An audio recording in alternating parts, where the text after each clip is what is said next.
শুভ সকাল বন্ধুরা, তোমরা সবাই কেমন আছো? আশা করি সবাই ভালো আছো। তো ঠান্ডার দিনে বেগুন পোড়া গরম ভাতের সাথে খুব ভালো লাগে। তো আমার ছোট্ট মেয়েটা অনেক ভালোবাসে, আমিও ভালোবাসি। আর আপনারা কে কে ভালোবাসেন কমেন্ট করে জানাবেন কিন্তু। তো আমি আজকে সকালবেলা কিভাবে বেগুন পোড়া বানালাম ওইটাই তোমাদের সাথে এখন শেয়ার করছি। তো আমি বেগুন একটা নিয়ে পরিষ্কার করে মুছে তো বেগুনটাকে কাঁটা চামচের সাহায্যে ফুটো ফুটো করে নিলাম যাতে এটা ফেটে না যায়।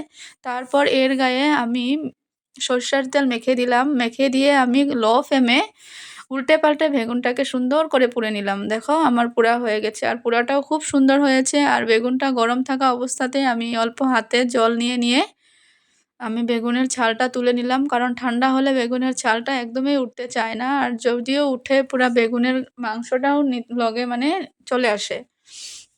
তো দেখো আমি কি সুন্দরভাবে বেগুনের ছালটা তুলে নিলাম, আর বেগুনটা পুরা হলুদ হয়ে গেছে, দেখেই পুরা লোভ লেগে যাচ্ছে দেখো।